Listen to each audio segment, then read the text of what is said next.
The apartment felt impossibly small as Ryan Rogers stood in the doorway, his suitcase at his feet and uncertainty written across every line of his face. Adam Hill watched from the kitchen, his heart doing that familiar flutter that had become as natural as breathing whenever Ryan was near. The evening light filtered through the windows, casting golden shadows across the hardwood floors, and for a moment neither of them moved. "I don't want to be a burden," Ryan said quietly, his voice barely above a whisper.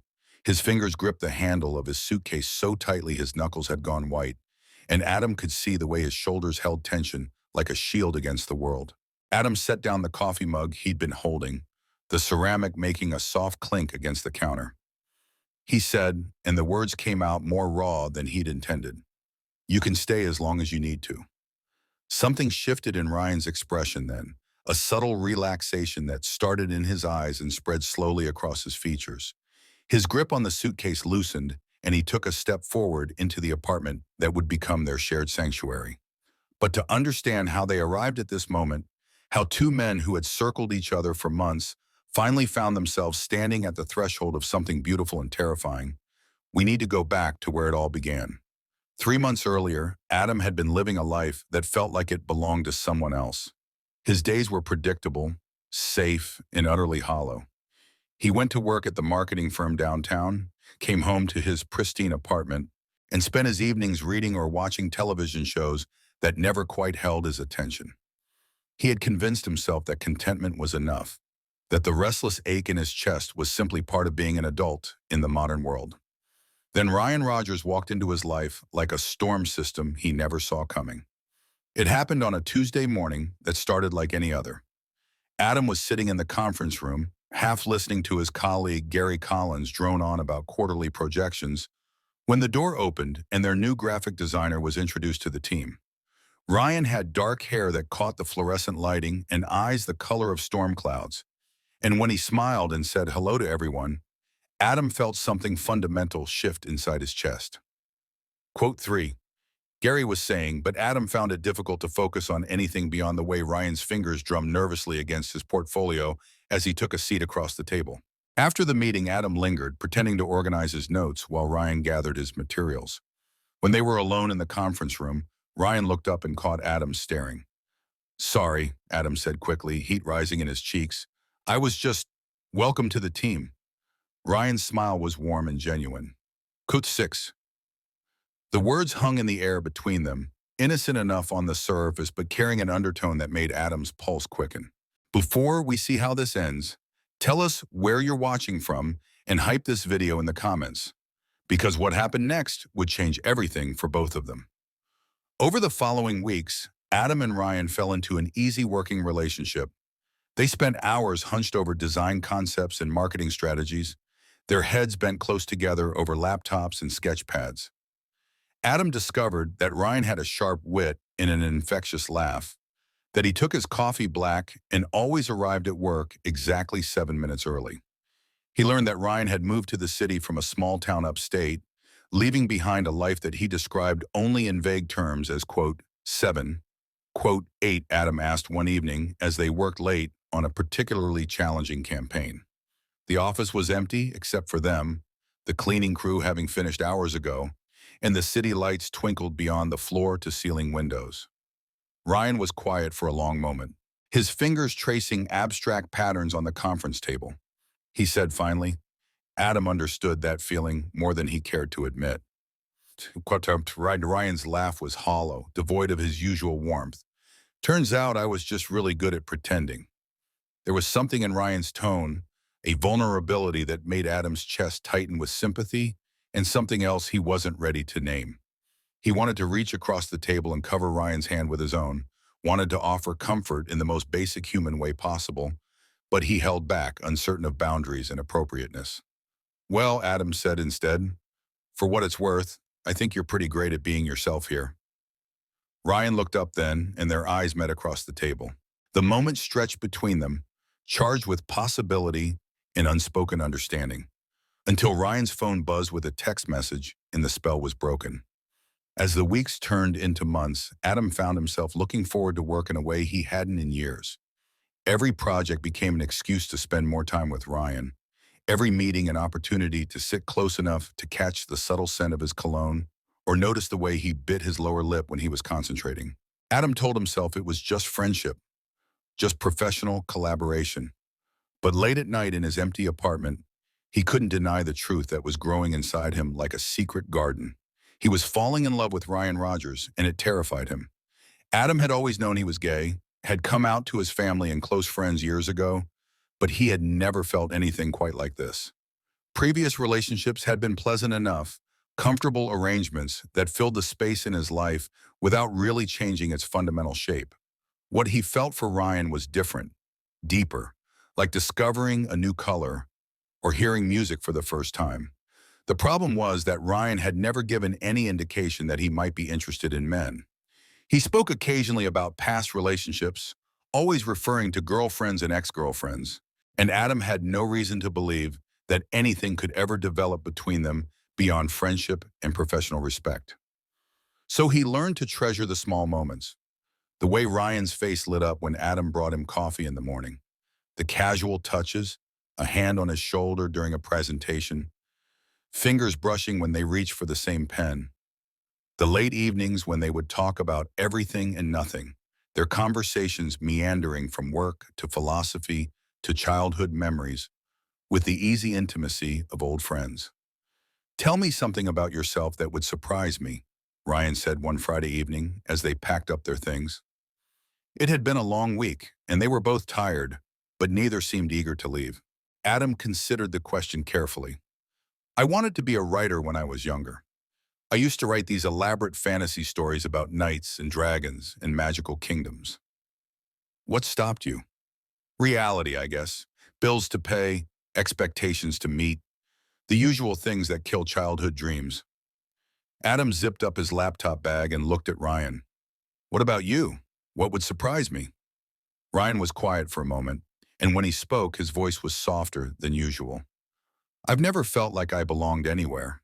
Not really. Even in my hometown, with my family, with my ex-girlfriend Sarah, I always felt like I was watching my life from the outside, like I was an actor who had forgotten his lines."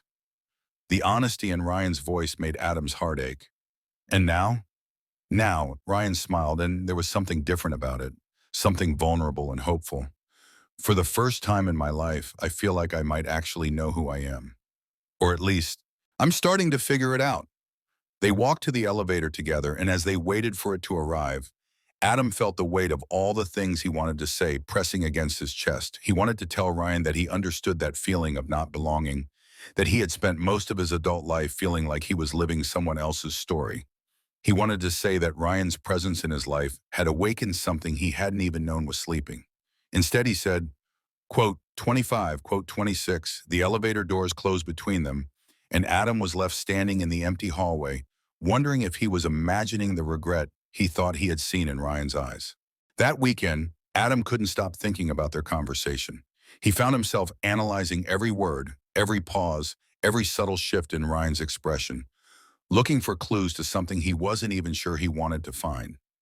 By Sunday evening, he had convinced himself that he was reading too much into innocent friendship, that his feelings were making him see things that weren't there. Monday morning brought a surprise that would change everything. Adam arrived at the office to find Ryan already at his desk, but something was different.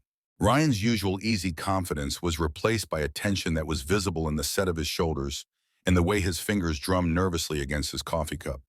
When he looked up and saw Adam, his smile was strained. Quote 27.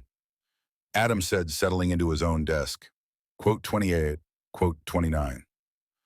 Ryan ran a hand through his hair, a gesture Adam had learned meant he was struggling with something, and quote 30. Adam's attention sharpened. "What's wrong?" "I got evicted from my apartment this weekend.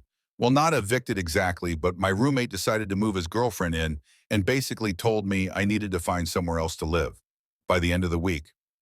The words hit Adam like a physical blow. The thought of Ryan having nowhere to go, of him struggling to find housing in a city where decent apartments were both scarce and expensive, was unbearable. "That's awful," Adam said. "Do you have any leads on places?" "I've been looking, but everything I can afford is either a shoebox or in a neighborhood that makes me nervous to walk alone at night." Ryan's laugh was bitter. Quote 36. The words were out of Adam's mouth before he could stop them. "You could stay with me." Ryan looked up sharply, surprise written across his features. "What?" "I have a spare bedroom shown that I never use. It's fully furnished, and the building is safe and close to work." Adam felt his heart hammering against his ribs, but he pressed on. "You could stay as long as you need to, until you find something permanent." "Adam, I can't ask you to do that." "You're not asking, I'm offering." Adam leaned forward, willing Ryan to understand how much this meant to him. "We're friends, right? Friends help each other out." Ryan stared at him for a long moment, and Adam could see him weighing the offer, considering all the implications and complications. Finally, he nodded slowly. "If you're sure you don't mind." "I'm sure." And that was how, 3 days later, Ryan Rogers ended up standing in Adam's doorway with a suitcase and a heart full of gratitude and confusion, saying he didn't want to be a burden and then relaxing when Adam told him he could stay. Living with Ryan was both easier and more difficult than Adam had anticipated. On one hand, they fell into a comfortable domestic rhythm with surprising ease. Ryan was a considerate roommate, clean and quiet and respectful of Adam's space. He cooked elaborate dinners that filled the apartment with incredible smells and insisted on doing more than his share of the cleaning. In the evenings, they would sit on the couch and watch movies or talk about their days. And Adam discovered that having someone to come home to transformed his apartment from a place he slept into a home. On the other hand, the constant proximity to Ryan was slowly driving Adam insane with longing. It was torture in the most exquisite way possible. Watching Ryan pad around the apartment in the morning, his hair messed from sleep and his voice rough with dreams. Catching glimpses of him fresh from the shower, skin flushed and damp, a towel wrapped around his waist. The casual intimacy of sharing meals and space, and the quiet moments between waking and sleeping. Adam found himself hyper-aware of every interaction, cataloging each smile and touch and meaningful glance like a miser counting coins. When Ryan brushed past him in the narrow kitchen, Adam felt the brief contact like electricity. When they sat on the couch watching television, Adam was acutely conscious of the few inches of space between them, the way Ryan's warmth seemed to reach across the gap. 2 weeks into their new living arrangement, something shifted. It started small, almost imperceptible changes that Adam might have dismissed if he hadn't been paying such close attention. Ryan began lingering in conversations, asking questions that seemed to probe deeper than casual friendship required. His touches became more frequent and lasted a moment longer than strictly necessary. When they watched movies, he would gradually migrate closer on the couch until they were sitting side by side, their thighs touching and neither of them moving away. One evening they were cooking dinner together, a complicated pasta dish that Ryan had insisted on teaching Adam how to make. The kitchen was filled with steam from the boiling water and the rich scent of garlic and herbs, and they moved around each other with practiced ease, handing off ingredients and utensils without needing to speak. "Daughter 46, Ryan said, holding out a wooden spoon loaded with sauce. Adam leaned forward to taste it, and as he did, Ryan's other hand came up to cup his chin, steadying him. The touch was gentle but firm, Ryan's thumb brushing against Adam's jawline, and for a moment they were frozen like that, their faces close enough that Adam could see the flecks of gold in Ryan's gray eyes. Quote 47. Ryan asked quietly, and his voice had dropped to something barely above a whisper. Adam nodded, not trusting himself to speak. Ryan's hand was still on his face, his thumb now tracing a slow pattern along Adam's cheekbone, and the air between them felt charged with possibility. Then the timer for the pasta went off, and the moment shattered. Ryan dropped his hand and turned back to the stove, but Adam could see the flush on his neck, the way his hands shook slightly as he drained the water. They ate dinner in relative quiet, the earlier intimacy hanging between them like a question neither was ready to ask. After they finished cleaning up, Ryan disappeared into his room early, claiming he was tired. And Adam was left alone on the couch wondering if he had imagined the whole thing. But he hadn't imagined it, and over the following days, the tension between them continued to build. Their conversations took on new layers of meaning, innocent words carrying weight they had never held before. When Ryan asked Adam about his dating life, there was something almost hungry in the way he listened to the answer. When Adam complimented Ryan's cooking or his work on a project, Ryan's smile was softer, more intimate than friendship typically warranted. The breaking point came on a Friday night, 3 weeks after Ryan had moved in. They had both had difficult days at work, a client presentation that had gone poorly and left them both frustrated and exhausted. They ordered takeout and settled on the couch with a bottle of wine, intending to decompress and forget about their professional troubles. But the wine loosened their tongues and lowered their defenses, and the conversation quickly turned personal. "Can I ask you something?" Ryan said, his voice slightly slurred from the alcohol. He was sitting closer than usual, their knees touching, and Adam could feel the warmth radiating from his body. "Of course. How did you know that you were gay, I mean?" The question caught Adam off guard. In all their conversations, Ryan had never asked about his sexuality directly, though Adam had never made any effort to hide it. He took a sip of wine, considering how to answer. "I don't think there was one specific moment," Adam said slowly. "It was more like gradually realizing that the feelings I was supposed to have for women, I had for men instead, and then eventually accepting that about myself." Ryan nodded thoughtfully. "What was that like, the accepting part?" "Scary, liberating, lonely sometimes, but also like finally understanding something fundamental about myself that had been a mystery for years." Adam studied Ryan's profile in the dim light from the lamp. "Tell you." Ryan was quiet for a long moment, swirling the wine in his glass and staring at it like it might hold answers to questions he wasn't ready to voice. "I've been thinking about some things lately," he said finally, "about my past relationships, about why none of them ever felt quite right, about why I always felt like I was performing instead of just being." Adam's heart began to erase, but he forced himself to remain calm. "About 50 again, quote finance." Ryan looked up then, meeting Adam's eyes directly.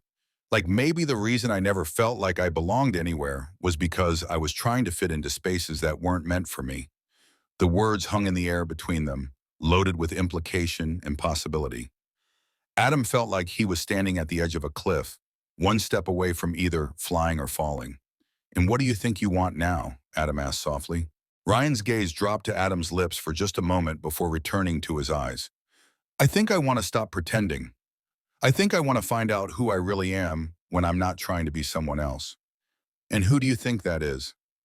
"I don't know yet, but I think it might be someone who could love you." The confession hung between them like a bridge neither was quite ready to cross. Adam felt his breath catch in his throat, his heart hammering so hard he was sure Ryan could hear it. For a moment, neither of them moved, the weight of Ryan's words settling over them like snow. "Code 65, Adam said carefully, afraid that speaking too loudly might shatter the fragile moment. "Code 65, Ryan admitted, and his voice was raw with vulnerability. "Code 65, Adam set down his wine glass with trembling hands. "Code 65, quote was someone." Ryan shook his head. "Code man." The admission broke something open in Adam's chest, a dam that had been holding back months of suppressed longing and hope. "Ryan, I have to tell you something." "What?" "I've been in love with you since our second week working together. That day we stayed late working on the Henderson campaign, and you told me about feeling like you were playing a role. That was the moment I knew I was in trouble." Ryan stared at him, eyes wide with surprise and something that looked like wonder. "You've been in love with me for months?" "Months." Adam confirmed. "I never said anything because you talked about girlfriends, and I didn't want to make you uncomfortable or ruin our friendship." "All this time," Ryan said softly, "I thought I was going crazy. I thought I was imagining the way you looked at me sometimes, the way it felt when we touched." You weren't imagining it. They were sitting so close now that Adam could see the individual lashes framing Ryan's eyes, could count the barely visible freckles across his nose. The space between them felt electric, charged with months of suppressed desire and the terrifying hope of mutual understanding. "Code 81, Ryan whispered. "Code 80, quote found." Adam reached out slowly, giving Ryan time to pull away, and cupped his face in his hands. Ryan's skin was warm and slightly rough from his 5 o'clock shadow, and he leaned into the touch like he had been starving for it. Quote, Adam said firmly. "Quote, comproser, quote, anaship, quote." For Ryan's eyes fluttered closed, and he pressed his forehead against Adam's. "Duanheim, quote, For a moment, they simply breathed together, sharing the same air and the same space and the same terrifying, wonderful possibility. Then Ryan opened his eyes and looked at Adam with an expression of such tender determination that it took Adam's breath away. "Can I kiss you?" Ryan asked. "Please." The first brush of Ryan's lips against his was tentative, questioning, like he was asking permission with every breath. Adam held perfectly still, letting Ryan set the pace, letting him explore this new territory at his own speed. Ryan's hands came up to frame Adam's face, mirroring his position, and gradually the kiss deepened. When Ryan's tongue touched his lower lip, Adam made a soft sound of encouragement and opened for him. The kiss became hungrier then, months of suppressed longing pouring out between them in the slide of lips and tongue and the gentle scrape of teeth. Ryan tasted like wine and possibility, like coming home after a long journey to a place Adam had never known he was looking for. They broke apart breathing hard, their foreheads still pressed together, and Adam could see wonder and desire and a little bit of amazement in Ryan's eyes. Quote 92, Ryan breathed. Quote 9, quote in our, quote I and Adam finished. Quote does, Ryan smiled then, the first completely unguarded smile Adam had seen from him, bright and joyful and utterly beautiful. Quote 97, quote they kissed again, slower this time, savoring the newness of it and the rightness of finally being able to touch each other the way they had both been wanting to. Adam's hands tangled in Ryan's hair, and Ryan's arms came around his waist, pulling him closer until there was no space left between them. When they finally broke apart again, they were both flushed and breathing heavily, and the air between them hummed with possibility and promise. "So what happens now?" Ryan asked. "Now we figure it out as we go," Adam said, "together." "I'd like that." They spent the rest of the evening on the couch, talking and kissing and exploring this new dynamic between them. Ryan told Adam about the confusion he had felt for months, the way his attraction to Adam had forced him to question everything he thought he knew about himself. Adam shared his own journey, the months of hidden longing and the fear that his feelings would never be reciprocated. As the night wore on, they migrated closer together until Ryan was practically lying on top of Adam, his head on Adam's chest and their legs tangled together. It felt natural and right, like they had been designed to fit together this way. Ryan murmured against Adam's chest, but he made no move to leave. "You should," Adam agreed, his fingers tracing lazy patterns on Ryan's back. "What was did they quoted Haas, quoted in 7. Ryan lifted his head to look at Adam, and his expression was soft with affection and gratitude. The next morning, Adam woke up alone in his bed, and for a moment he wondered if the previous evening had been an elaborate dream. But then he heard movement in the kitchen and smelled coffee brewing, and he knew that everything that had happened between them was beautifully, wonderfully real. He found Ryan standing at the counter, still in his pajamas, pouring coffee into 2 mugs. When he heard Adam come in, he turned and smiled, and there was something different about him, something lighter and more open than Adam had ever seen before. Quote 110, Ryan said, and his voice carried a warmth that made Adam's chest tighten with happiness. "Good morning."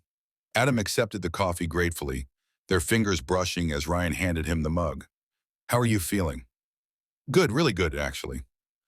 Ryan leaned against the counter, studying Adam over the rim of his coffee cup. "A little nervous, but good." "Nervous about what?" "About everything. About us, about work, about what this means for my life." Ryan set down his mug and stepped closer to Adam.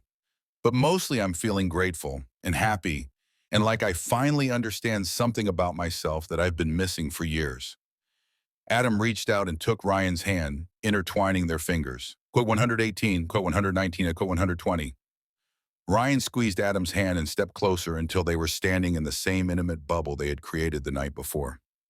"Can I kiss you good morning?" "I was hoping you would." This kiss was different from the ones they had shared the night before, softer and more familiar, like they were already learning each other's rhythms. When they broke apart, Ryan rested his forehead against Adam's and sighed contentedly. "I could get used to this," he murmured. "Good, because I'm planning on kissing you good morning for a very long time."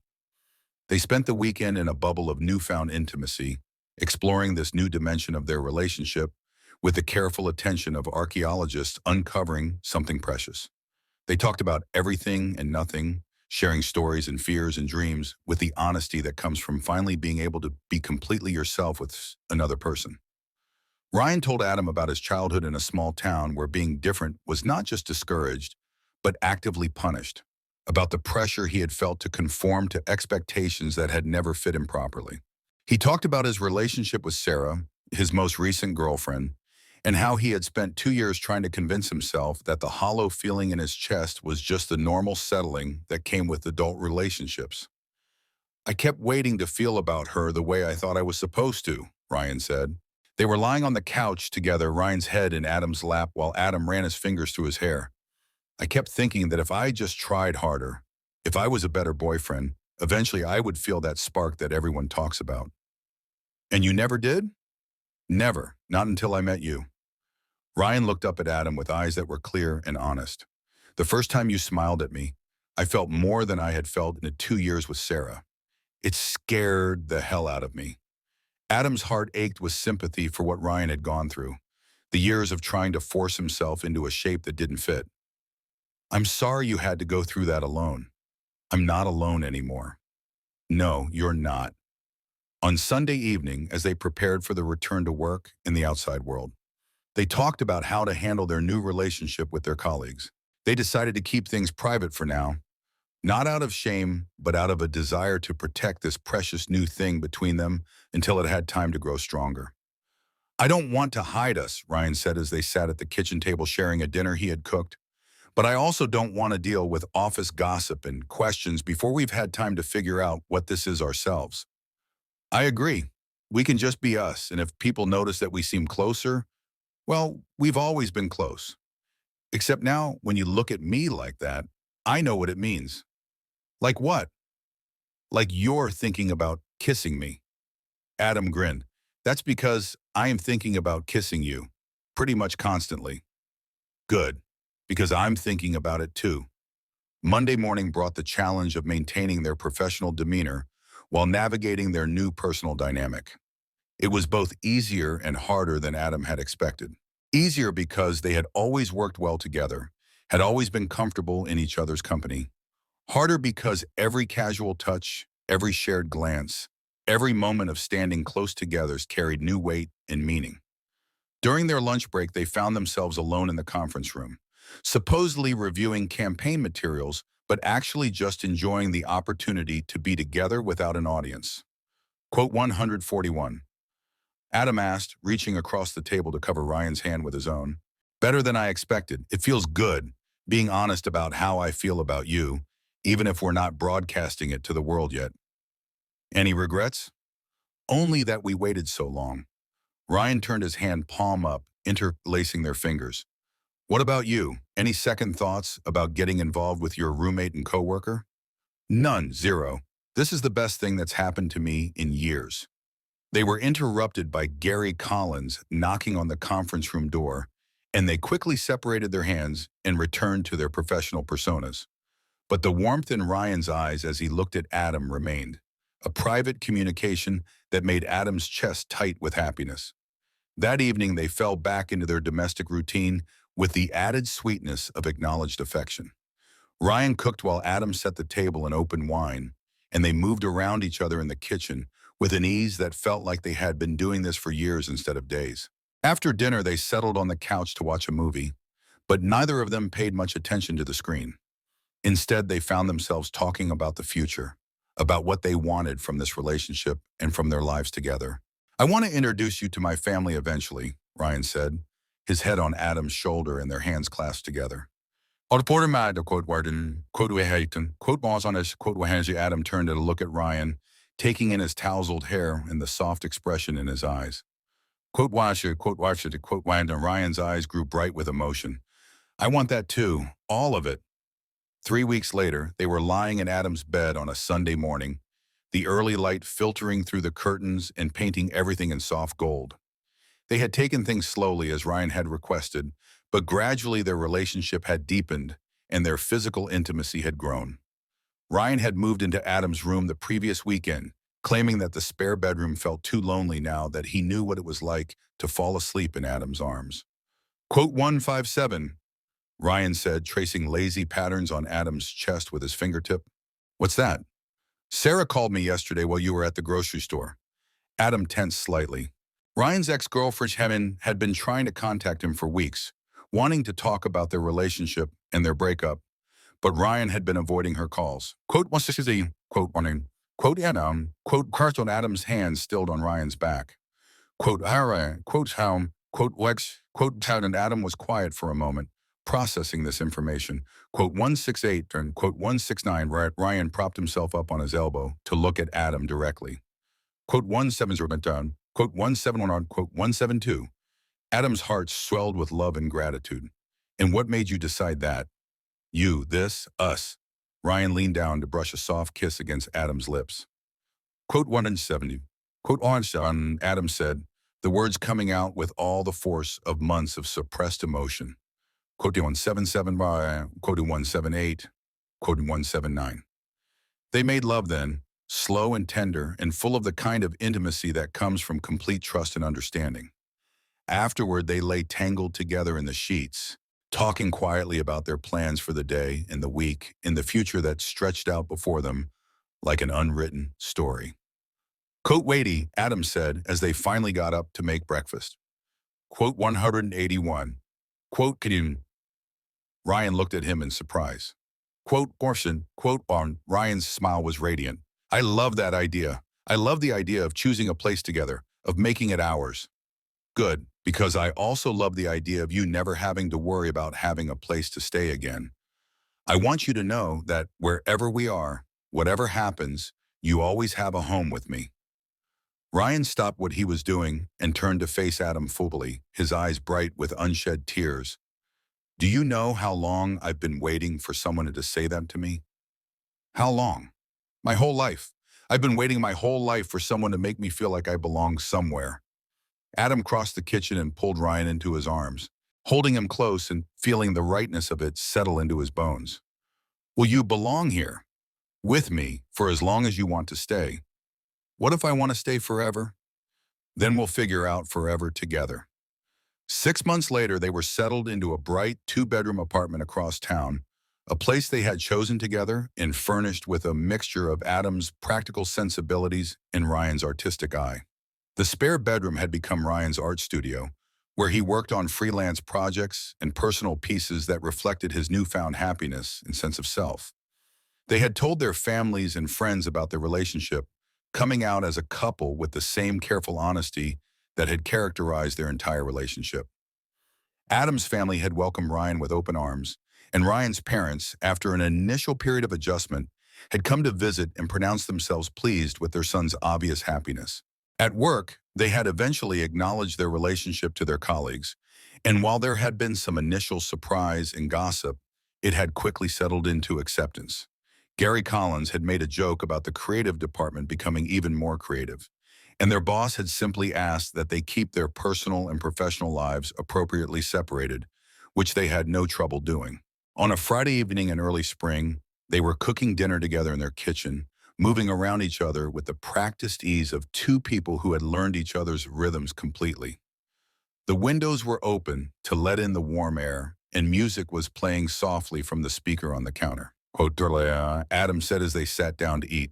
Quote, Russell and quote, Adam handed Ryan a small wrapped package, and Ryan opened it to reveal a silver keychain with a small house charm attached. Quote 196. Ryan said, turning it over in his hands. Quote 97. Quote meet and Ryan's eyes filled with tears, and he reached across the table to take Adam's hand. Quote Wayne, the quote 200, quote 200. That night, as they lay in bed together, Ryan curled against Adam's side with his head on his chest. Adam thought about the journey that had brought them to this moment. The months of hidden longing, the fear and uncertainty, the courage it had taken for both of them to be honest about their feelings. Thank you, Ryan murmured against his chest. For what? For seeing who I really was before I knew it myself. For being patient while I figured it out. For making me feel safe enough to be honest about what I wanted. Thank you for being brave enough to want it. I love you, Adam Hill. I love you too, Ryan Rogers. Outside their window, the city hummed with life and possibility. But inside their home, There was only the quiet contentment of two people who had found exactly what they had been looking for in each other. Ryan had worried about being a burden, but he had become Adam's greatest joy. Adam had offered him a place to stay, but Ryan had given him a reason to build a life worth living. 1 year after Ryan had first stood in Adam's doorway with his suitcase and his fears, they were hosting a dinner party for their friends and family. The apartment was filled with laughter and conversation, the table laden with dishes that Ryan had spent all day preparing with Adam's enthusiastic but occasionally clumsy assistance. Joan Bennett, Adam's sister, cornered him in the kitchen while he was opening wine. "You know," she said, refilling her glass, "I've never seen you this happy. Like genuinely, deeply happy." "I am happy," Adam said, glancing through the doorway to where Ryan was animatedly telling a story to Adam's parents, his hands gesturing expressively and his face bright with laughter. "Quote to 11, quote to him." Adam laughed. "Quote to him, quote to him, quote anarm, quote to our sister." Adam smiled, warmth spreading through his chest at the casual way his sister had claimed Ryan as family. Quote to 17. Later that evening, after their guests had gone home and they were cleaning up the kitchen together, Ryan brought up something that had been on his mind. "Quote to own," he said as he loaded plates into the dishwasher. "Quote to Anton. Quote to one," and Adam paused in his wiping of the counter. "Quote to one, quote to don, quote to him." Ryan turned to face him, leaning against the counter with his arms crossed. "Quote to him, quote boss," and Adam set down his dish towel and moved closer to Ryan, reaching up to cup his face in his hands. "Autote," quote into him, quote to Inasin. Ryan's smile was soft and grateful. "Have I mentioned lately that I love you? Only about 20 times today, but I don't mind hearing it again. I love you, Adam Hill. I love the life we've built together. I love the home we've made, and I love the future we're planning." "What kind of future are you imagining? The kind where we grow old together?" "That sounds perfect to me." "Good, because I'm planning on keeping you for a very long time." They finished cleaning the kitchen together, and then settled on their couch with glasses of wine and the comfortable intimacy of two people who had found their person. The apartment was quiet now, filled only with the soft sounds of their conversation and the occasional clink of glass against glass. "Can I tell you something, Peppa?"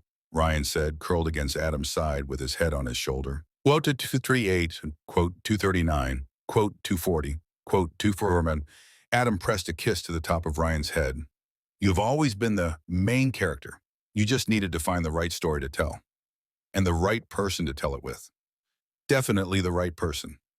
They sat in comfortable silence for a while, watching the lights of the city twinkle beyond their windows and feeling the deep contentment that comes from being exactly where you belong with exactly the right person.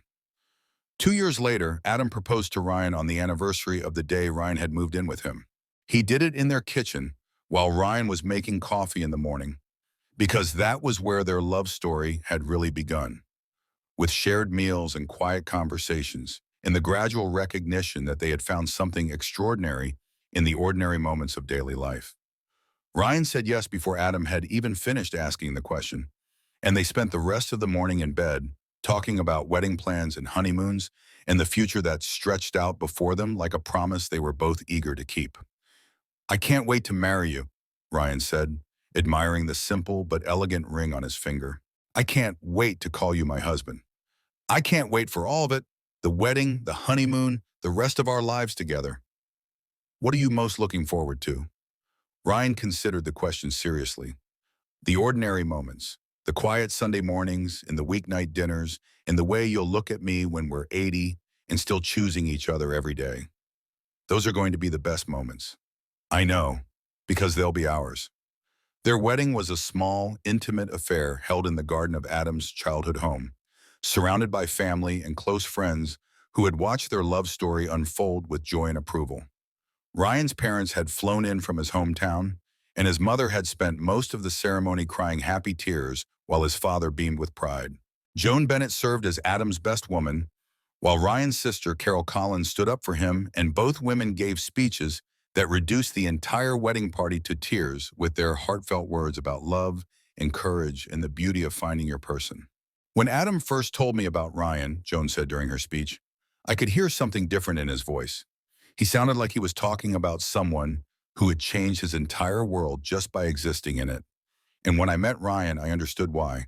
He makes my brother glow from the inside out, and Adam does the same thing for him. They're proof that the best love stories are the ones where two people help each other become the best versions of themselves. Carol's speech was equally moving. Quote 254, she said.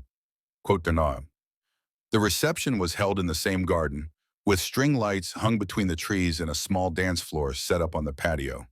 Adam and Ryan's first dance was to a song that Ryan had chosen, something soft and romantic that spoke about finding your way home to the person you're meant to love. Quote 256, Adam asked as they swayed together, surrounded by the warm glow of lights and the loving faces of their family and friends. Todas chapter Ryan replied, I'll get finally quote on the Phoenix and quoted us and quoted down, and quote on. They honeymooned in Italy, spending 2 weeks exploring ancient cities and eating incredible food and marveling at art that had survived for centuries. They took long walks through cobblestone streets, holding hands and talking about everything and nothing, and spent lazy afternoons in their hotel room, making love and planning their future. Quote 264. Ryan said one evening as they sat on the balcony of their hotel room in Florence, watching the sun set over the red-tiled roofs of the city, quote Tartan, quote Bastion, quote Bastard, quote Botman, quote Ushan, and quote Wan, and when they returned home to their apartment, they settled back into their routine with the added sweetness of being newlyweds.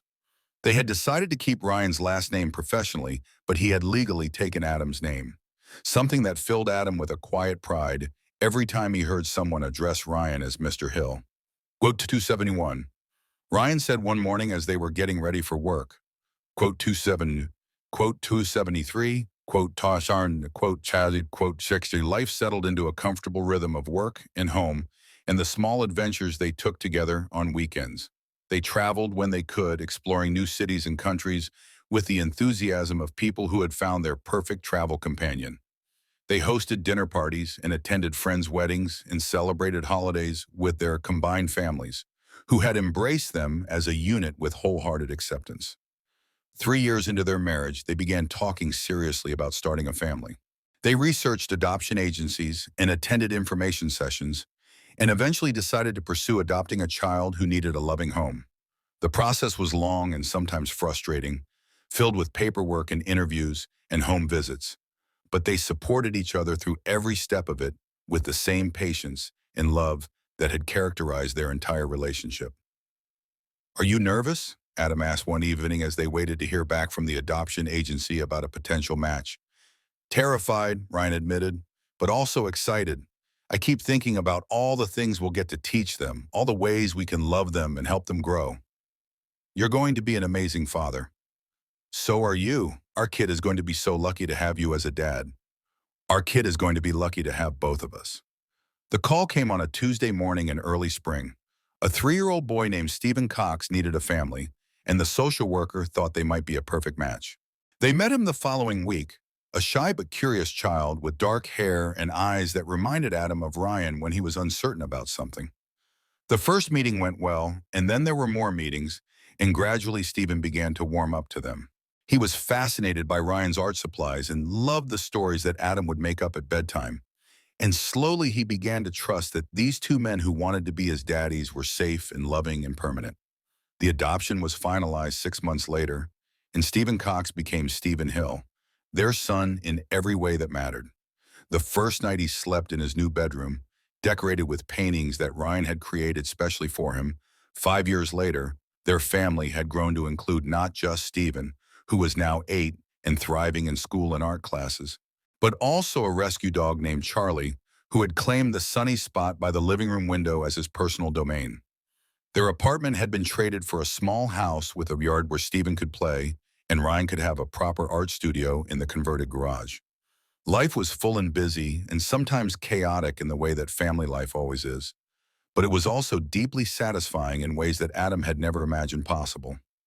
Watching Ryan help Stephen with his homework, seeing the way their son's face lit up when Ryan praised his latest drawing, witnessing the quiet moments of affection between his husband and their child filled Adam with a contentment that ran deeper than happiness. Daddy Adam, Stephen said one evening as Adam was tucking him into bed, can I ask you something? Of course, buddy. What's on your mind? How did you know that Daddy Ryan was the one you wanted to marry? Adam considered the question carefully, wanting to give an answer that an 8-year-old could understand, but that was also honest about the complexity of love and relationships. Well, Adam said, sitting on the edge of Stephen's bed. Quote 294. Stephen nodded seriously. Quote 299. Quote 36. Quote by 7. Quote I am. Quote to mine. Quote to 300. Stephen smiled sleepily. Quote to Yeferion. Quote to Muru. Quote to Thuram. Adam turned off the light and made his way back to the living room, where Ryan was grading student artwork at the kitchen table. He had started teaching art classes at the local community center, and he loved working with kids and helping them discover their creative abilities. Quote 304. Ryan asked, looking up from a particularly colorful painting of what appeared to be a dragon. Quote 306. Ryan's smile was soft and warm. That's a good answer. What made him think to ask? I think one of his friends at school has parents who are getting divorced. He's probably trying to understand how relationships work. Poor kid. I'm glad he feels secure enough with us to ask those kinds of questions. Me too. It means he trusts us to give him honest answers. Ryan set aside the painting he was looking at and reached for Adam's hand. Quote 320. Quote refreshed. Quote found. Quote fastened. Quote answered. Adam squeezed Ryan's hand. You know what I love most about our life? What? That we created it together, every decision, every choice, every step along the way. We made it as a team. This isn't just my life or your life. It's our life. Our life, Ryan repeated, like he was tasting the words. I love the sound of that. They finished their evening tasks together, Ryan grading the last few paintings while Adam loaded the dishwasher and prepared coffee for the morning. It was a routine they had developed over years of shared domestic life, small acts of care and consideration that had become as natural as breathing. Later, as they lay in bed together, Ryan curled against Adam's side in the position they had claimed as theirs years ago.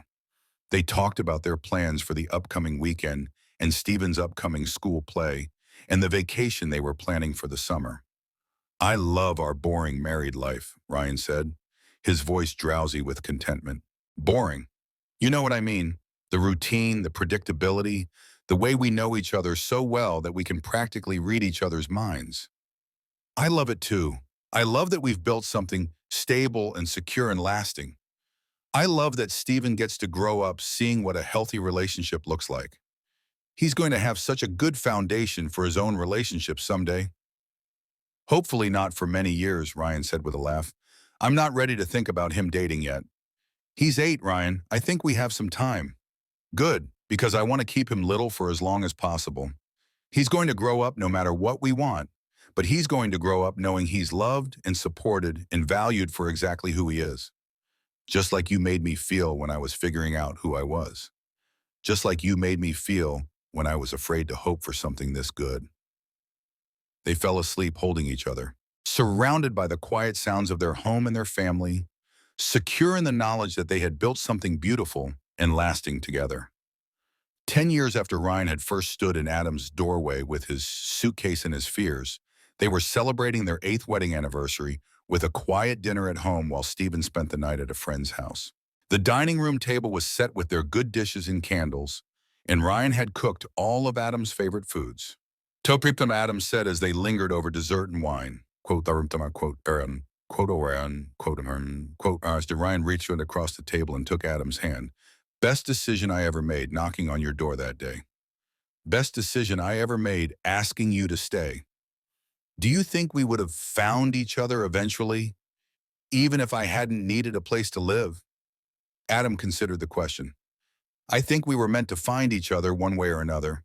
Maybe it would have taken longer. Maybe it would have happened differently, but I think we would have ended up here eventually. I like that idea, that we were always meant to be together. We were. From the moment you walked into that conference room, we were heading toward this life together. We just didn't know it yet.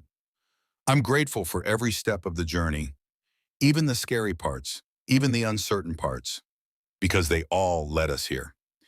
Here to our anniversary dinner in our house with our son asleep upstairs and our whole future ahead of us. Here to exactly where we belong.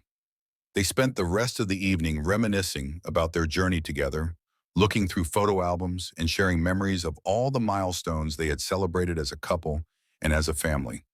There were pictures from their early days together when they were still figuring out how to be in love, and photos from their wedding day, and snapshots of Stephen's adoption day, and countless images of ordinary moments that had become precious because they had shared them together. Quote 350, Ryan said, pointing to a photo of the three of them from Stephen's first Christmas with them. They were all in matching pajamas that Stephen had insisted on, sitting around their Christmas tree with Charlie sprawled across their laps.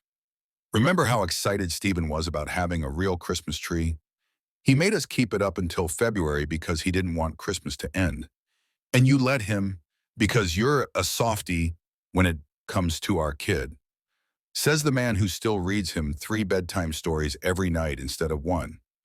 He's very persuasive, and I love our bedtime routine. I love all our routines. I love the life we've created together. They put the photo albums away and moved to the couch, where they settled together in their familiar position, Ryan's head on Adam's chest and their legs tangled together. The house was quiet around them, filled with the comfortable silence of a home where people love each other deeply and completely. "Can I tell you something?" Ryan said, his voice soft in the darkness. "Always. I used to have this recurring dream before I met you. I would dream about a house that felt like home, with someone who loved me exactly as I was. I could never see the person's face in the dream, but I could feel how safe and loved I was with them. What happened to the dreams after we got together? They stopped, because I didn't need to dream about it anymore. I was living it."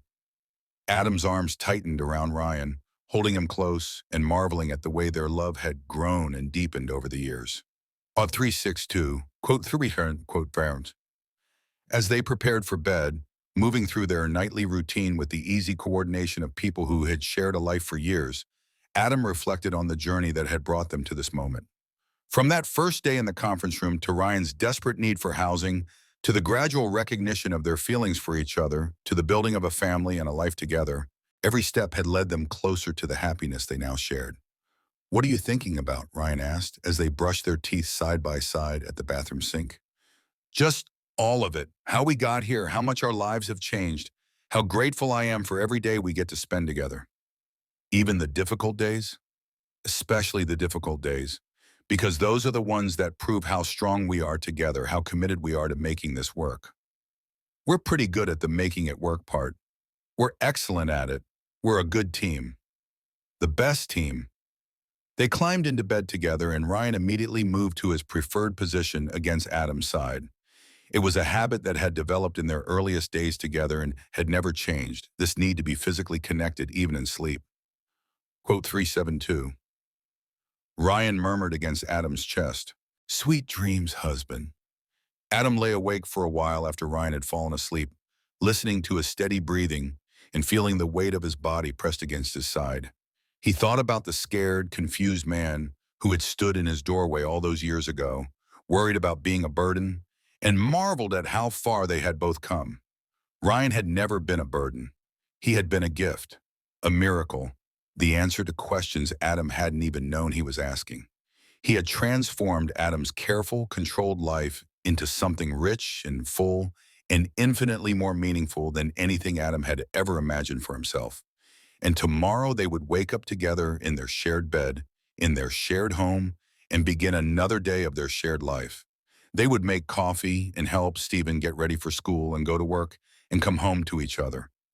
And it would be ordinary and extraordinary all at once, because they would be doing it together. Ryan stirred in his sleep, his arm tightening around Adam's waist, and Adam pressed a soft kiss to the top of his head. He whispered into the darkness and settled into sleep with a heart full of gratitude for the beautiful, unexpected life they had built together. In the morning, they would wake up as they always did, with Ryan's head still on Adam's chest and their legs still tangled together, and they would smile at each other with the easy affection of people who had chosen each other every day for years and would continue choosing each other for all the years to come.